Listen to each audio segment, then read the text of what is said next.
ವಚನ ಬೆಳಕು ಪ್ರೊಡಕ್ಷನ್ಸ್ ಮಂದಿರಿಸುತ್ತದೆ. ಆದಿಯ ಕಲ್ಯಾಣ ಯಾತ್ರೆ ಎಪಿಸೋಡ್ 1 ಅರಿವಿನ ಬೆಳಕು. ಇವನು ಆದಿ, 10 ವರ್ಷದವನು, ಸ್ಮಾರ್ಟ್, ಕಾನ್ಫಿಡೆಂಟ್, ಯಾವಾಗಲೂ ಫೋನ್ನಲ್ಲಿ, ಅವನ ಜಗತ್ತಿನಲ್ಲಿ ಅವನಿಗೆ ಎಲ್ಲ ಗೊತ್ತಿತ್ತು ಮತ್ತು ಎಲ್ಲರಿಗೂ ಏನೂ ಗೊತ್ತಿರಲಿಲ್ಲ. ಪ್ರತಿ ಬೆಳಿಗ್ಗೆ ಅದೇ ಕಥೆ. ಅವನ ಸುತ್ತಲಿನ ಜನರು ಆದಿಗೆ ಕಾಣಿಸುತ್ತಿರಲಿಲ್ಲ. ನೋಡಿ ನಡಿಬಾರ್ದ. ಆದಿಯ ತರಗತಿಗೆ ಒಂದು ಹೊಸ ಹುಡುಗ ಬಂದನು. ಅವನ ಹೆಸರು ರಾಜು. ಹಳೆಯ ಯೂನಿಫಾರ್ಮ್, ಹಳೆಯ ಬ್ಯಾಗ್, ಹೆದರಿದ ಕಣ್ಣುಗಳು. ನೋಡ್ರೋ, ಇವನ್ ಬ್ಯಾಗ್ ಹರಿದಿದೆ. ಎಲ್ಲಿಂದ ಬಂದಿದ್ದಾನೋ ಇವನು? ಅದೇ ಬೋರಿಂಗ್ ಲಂಚ್ ಪ್ರತಿದಿನ. ಕ್ಯಾಂಟೀನ್ನ ಆ ಕಡೆ ರಾಜು ಒಬ್ಬನೇ ಕುಳಿತಿದ್ದನು. ಆ ಸಂಜೆ ತಾತ ಆದಿಯನ್ನು ಕರೆದರು. ಆದಿ, ಬಾ, ಬಸವಣ್ಣನವರ ಕಥೆ ಹೇಳ್ತೇನೆ. ತಾತ್ ಪ್ಲೀಸ್, ಆ ಹಳೆಯ ಕತೆಗಳು ತುಂಬಾ ಬೋರಿಂಗ್. ತಾತ ನಿಡಿಸುಯಿದು ತಮ್ಮ ಕೋಣೆಗೆ ಹೋದರು. ಆದಿ ಬೇಸರದಿಂದ ತಾತನ ಹಳೆಯ ಪೆಟ್ಟಿಗೆ ತಡಕಾಡಿದನು. ಇದೇನು ಹಳೆಯ ಪುಸ್ತಕ? ಆದಿ ತೆರೆದ ತಕ್ಷಣ ಪುಸ್ತಕ ಹೊಳೆಯಲು ಶುರುವಾಯಿತು. ಒಂದು ಪ್ರಕಾಶಮಾನ್, ಚಿನ್ನದ ಕಣ್ಣು ಕೋರೈಸುವ ಬೆಳಕು. ಆದಿ ಏನಾದರೂ ಹೇಳುವ ಮೊದಲು ಒಂದು ಚಿನ್ನದ ಸುಳಿ ಅವನನ್ನು ಸುತ್ತಿಕೊಂಡಿತು. ಅವನ್ ಫೋನ್ ಮಾಯವಾಯಿತು. ಅವನ್ ಯೂನಿಫಾರ್ಮ್ ಬದಲಾಯಿತು. ಮತ್ತು ಆದಿ ಇನ್ನು 21ನೇ ಶತಮಾನದಲ್ಲಿ ಇರಲಿಲ್ಲ. ಇದು ಎಲ್ಲಿ? ನನ್ ಫೋನ್ ಎಲ್ಲಿ ಹೋಯ್ತು? Hello hello. 12ನೇ ಶತಮಾನದ ಕಲ್ಯಾಣದ ಕಾಡು. ಪ್ರಾಚೀನ, ಶಾಂತ, ಜೀವಂತ ಮತ್ತು ಕಾಯುತ್ತಿತ್ತು. ಆದಿಗೆ ಎಂದೂ ಬೇಕಿರದ ಪಾಠಗಳೊಂದಿಗೆ. ಒಂದು ಪ್ರಾಚೀನ ಆಲದ ಮರದ ಕೆಳಗೆ ಆದಿ ಎಂದೂ ನೋಡದ ಒಬ್ಬ ಮನುಷ್ಯ ಕುಳಿತಿದ್ದನು. ಕಲ್ಲಿನಂತೆ ಸ್ಥಿರ, ಆದರೂ ಜೀವಂತ, ಮಿಂಚಿನಂತೆ. ಇವರೇ ಅಲ್ಲಮ ಪ್ರಭು, ಕಲ್ಯಾಣದ ಮಹಾರಹಸ್ಯ ಶರಣ. ಏ ಮುದುಕ, ಕಲ್ಯಾಣ ಎಲ್ಲಿದೆ?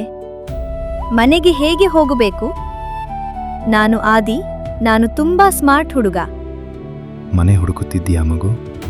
ಮೊದಲು ನಿನ್ನನ್ನು ನೀನು ಹುಡುಕು.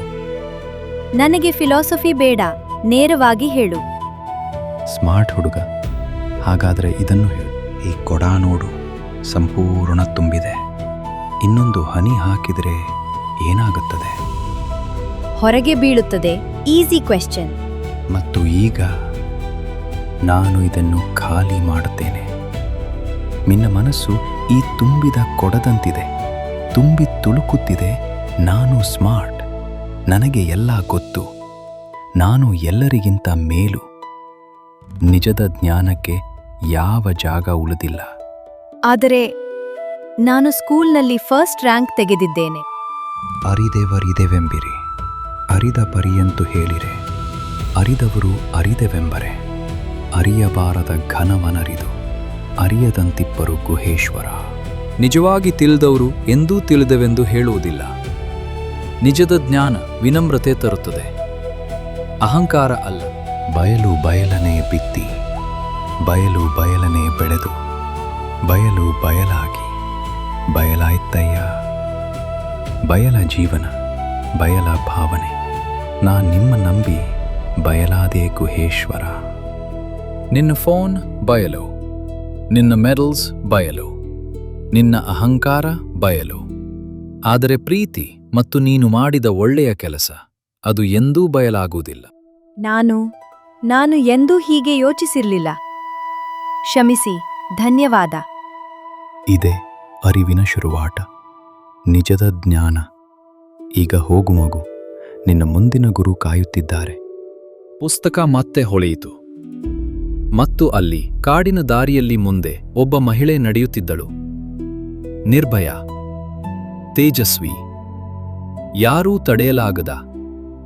ಅವಳು ನಂಬಿದಂತೆಯೇ ಜೀವಿಸುವವಳು. ಅಕ್ಕ ಮಹಾದೇವಿ. ನಿರ್ಭಯ ಅಕ್ಕನಿಂದ ಆದಿ ಏನು ಕಲಿಯುತ್ತಾನೆ? ಎಪಿಸೋಡ್ 2ರಲ್ಲಿ ತಿಳಿಯಿರಿ. ಆಚಾರದ ಬೆಳಕು. ಆದಿಯ ಕಲ್ಯಾಣ ಯಾತ್ರೆ ಮುಂದುವರಿಯುತ್ತದೆ.